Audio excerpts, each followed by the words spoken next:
Run Quad Run is a game where you're playing as a little square that literally everything is trying to kill. I get it. I used to be a math teacher, so I know how much people hate math, especially geometry, but this really takes it to the next level.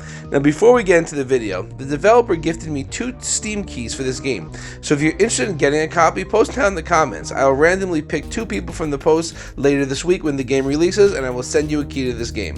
There's no story to speak of, and that's okay. A game like this doesn't really need a story, and the only motivation I need to get my little square over the finish line in each level is the countless death traps trying to kill me.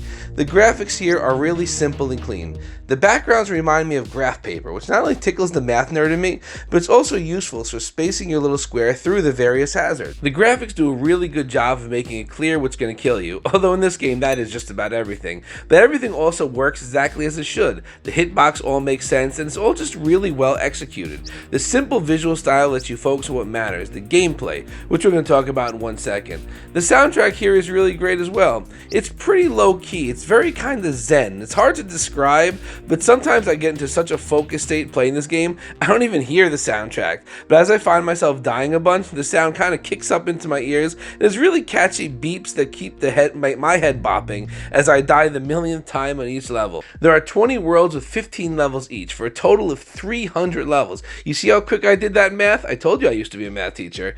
Gameplay is as simple as it comes. You move the D-pad and you can slow yourself down by holding the right trigger for more precise movements. That's it as far as controls go. Your goal is equally simple. Make it to the finish line, but simple does not mean easy. You have a time you have to beat. Most levels are between 5 and 15 seconds on average, although the last level on each world tends to be close to around 45 seconds or so. You can beat a level below the par time, but it won't count towards the completion percentage. The par time's not too punishing, so you should be able to make them with some practice. The longer stages also tend to be much more forgiving with these times. The timer does not begin until you move your character out of the starting gate, and that was helpful as it lets you survey the level, but also lets you pick the best time to start. The obstacles always move, regardless of whether or not the timer is, so many times I would hang behind the starting line and time my exit to coincide with getting past a spike or moving block, which would shave a second or 2 off my time, which could become crucial on some of these levels. This game is consistently introducing new obstacles and enemies, and they really do a fantastic job of easing you into these new threats.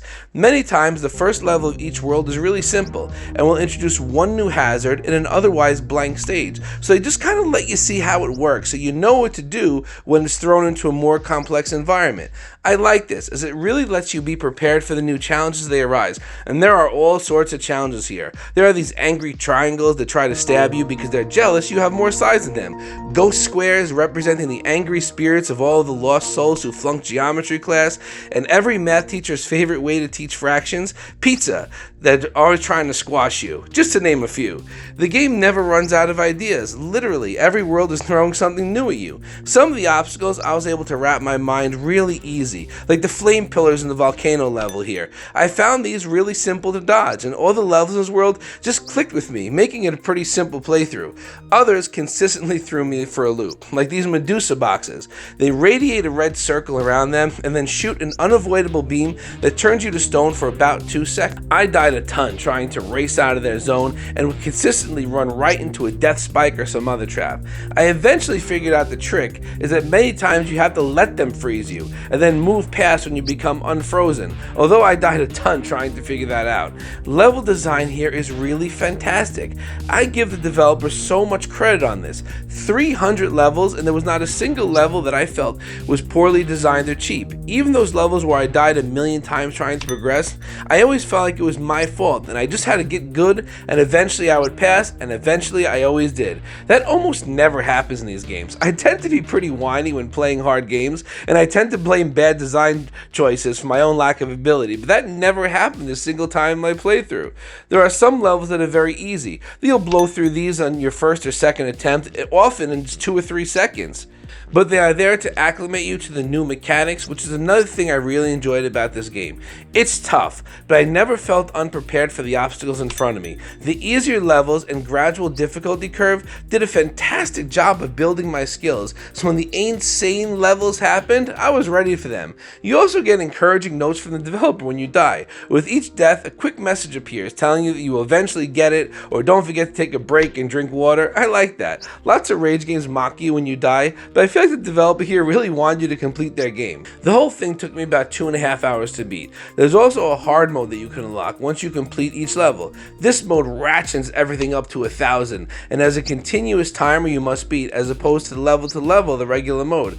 I tried a few worlds and it was just a little too tough for a scrub like me. It's a great addition if people want an even greater challenge, and I'm guessing would at the very least double your playtime. Run Quad Run is a fantastic game. I had such a great time playing through it, and I just feel it nailed everything perfectly. It has simple graphics but still interesting to look at, tight intuitive controls, and a great gameplay loop which makes it super addicting, and it's hard without ever being frustrating. Definitely give this game a look.